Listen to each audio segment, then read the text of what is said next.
दोस्तों 2024 में चुनाव होना है और 2024 के चुनाव को लेकर मैदान अभी से सेट करना शुरू कर दिया गया है।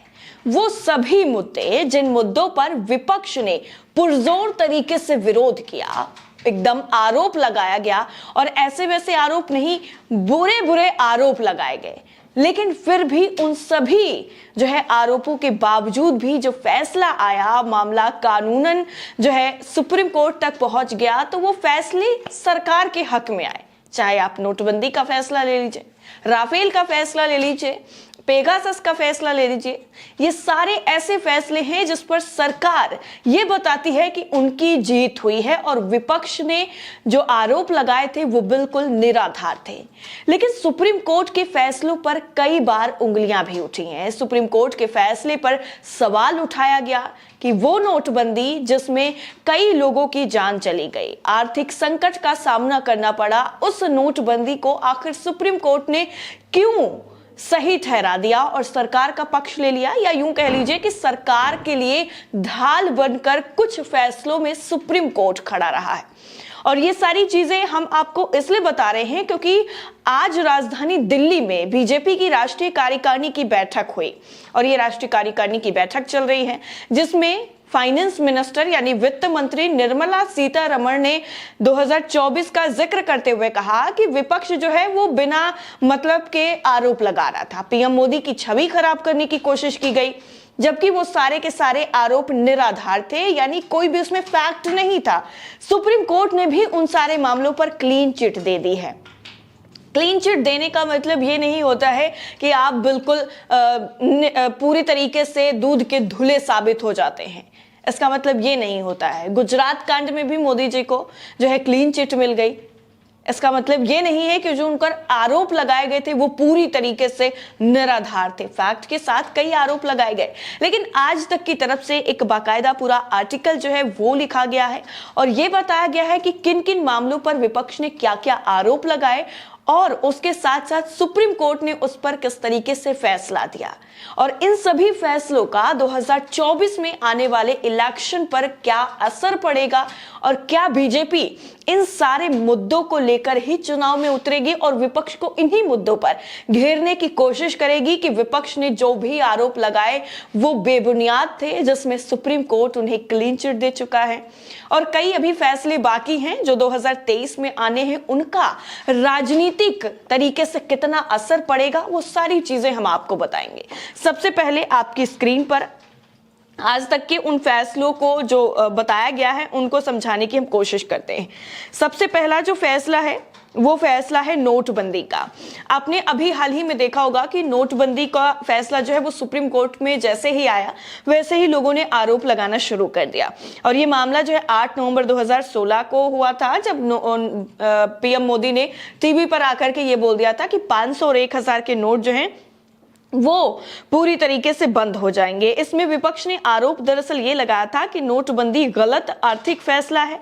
आरोप ये भी लगाया गया कि इससे अर्थव्यवस्था बर्बाद हो जाएगी। साथ ही ये भी आरोप लगाया गया कि सरकार ने बगैर आरबीआई के सलाह मशवरे के अचानक 500 और 1000 के नोट जो हैं वो बंद कर दिए।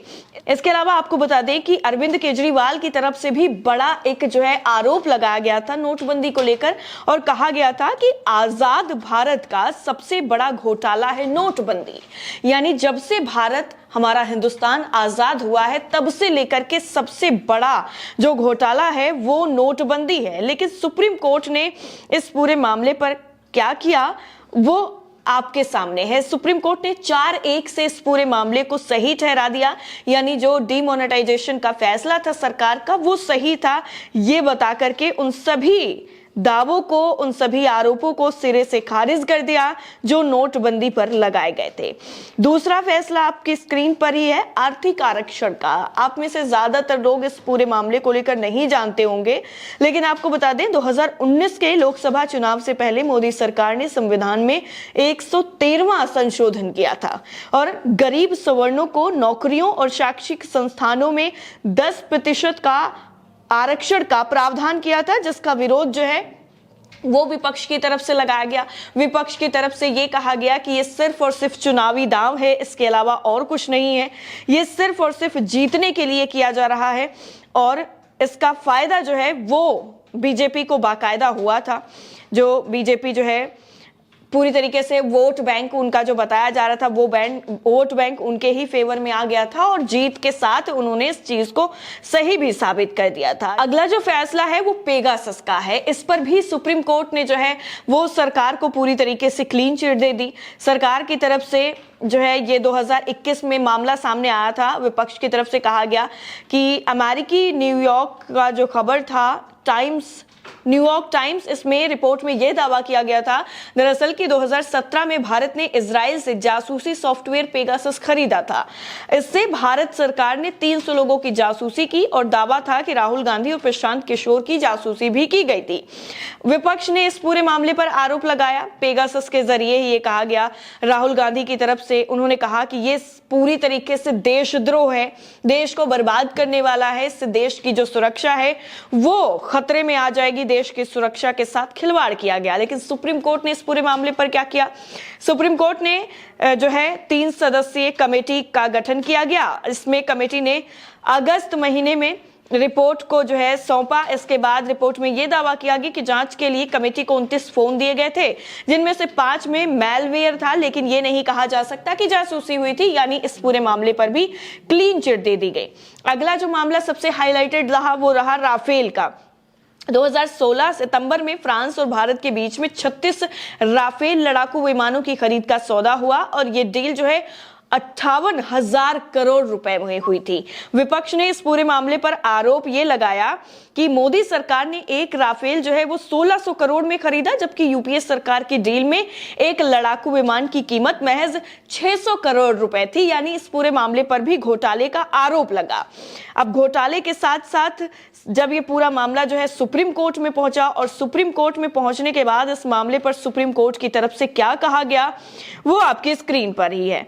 इसमें साफ तौर पर सुप्रीम कोर्ट की तरफ से इस मामले में भी क्लीन चिट जो है वो दे दी गई सरकार को और कहा गया कि ऐसा कुछ भी नहीं हुआ है। विपक्ष की तरफ से जो भी आरोप लगाए गए वो पूरी तरीके से निराधार है। इसके बाद जो है आता है ईडी का मामला। अभी आपने हाल ही में देखा हो जब महाराष्ट्र में सरकार गिराई गई, बिहार में महागठबंधन की सरकार बन गई, इसके अलावा तमिलनाडु की सरकार में भी ये सारी चीजें देखने को मिली और तेलंगाना में भी ये सारी चीजें जो है वो देखने को मिली। तेलंगाना सरकार की तरफ से भी ये आरोप लगाया गया कि ईडी की पावर का गलत इस्तेमाल केंद्र सरकार कर रही है। और ये मामला आपको बता दें कि कांग्रेस की पूर्व अध्यक्ष सोनिया गांधी की तरफ से यह मामला सामने आया था, जिसमें राहुल गांधी के साथ साथ विपक्ष के तमाम नेताओं के खिलाफ प्रवर्तन निदेशालय यानी ईडी की जांच चल रही थी। इसी वक्त ईडी दबाव में काम कर रहा है ऐसा आरोप लगाया गया और सुप्रीम कोर्ट ने यह कहा कि ईडी के अधिकारों को लेकर पिछले साल जुलाई में सुप्रीम कोर्ट ने फैसला सुनाया, जिसमें सुप्रीम कोर्ट में prevention of money laundering act PMLA की संवैधानिकता को चुनौती दी गई थी। सुप्रीम कोर्ट ने यह साफ कर दिया था कि ईडी का किसी व्यक्ति को गिरफ्तार करना, उसकी संपत्ति जब्त या कुर्क करना, छापा मारना कानूनन सही है। यानी विपक्ष की तरफ से जो भी आरोप लगाए गए वो पूरी तरीके से गलत साबित हो गए। एक मामला और ज्यादा हाईलाइटेड रहा सेंट्रल विस्टा का, जो राजधानी दिल्ली में बन रहा है। कई लोगों ने यह भी कहा कि यह सिर्फ और सिर्फ पैसे की बर्बादी है, इसके अलावा और कुछ नहीं है। सेंट्रल विस्टा कि क्या जरूरत आन पड़ी थी जब हमारे पास इतना बड़ा जो है संसद है। इसमें मामला दरअसल ये था कि राष्ट्रपति भवन से राजपथ के बीच में जो सेंट्रल विस्टा बन रहा है, इसको लेकर मोदी की सरकार ने इसे नए सिरे से शुरू करने का आह्वान कर दिया, जिसमें 970 करोड़ रुपए की लागत जो है सामने आई। इसमें यह दावा किया गया और विपक्ष ने यह आरोप लगाया। सबसे ज्यादा कांग्रेस ने इस पूरे मामले पर निशाना साधा। कांग्रेस सांसद राहुल गांधी ने इस प्रोजेक्ट को आपराधिक बर्बादी बता दिया था और उन्होंने ये भी कहा कि कोविड की दूसरी लहर के वक्त लगे लॉकडाउन में भी जब इसका काम चल रहा था, तब राहुल गांधी ने कहा कि इस पैसे से हजारों जिंदगियां बचाई जा सकती थी, लेकिन ये पैसा जो है वो अपनी सरकार की छवि सुधारने के लिए इस्तेमाल किया जाता रहा। लेकिन ये मामला भी उसी तरीके से रहा। सुप्रीम कोर्ट में जब मामला पहुंचा जनवरी 2021 में, तब ये मामला जो है 3 जजों की बेंच ने 2-1 से सेंट्रल विस्टा प्रोजेक्ट को हरी झंडी दिखा दी। इसमें कोर्ट ने सेंट्रल विस्टा के लिए पर्यावरण क्लियरेंस और लैंड यूज में बदलाव की नोटिफिकेशन को सही ठहरा दिया।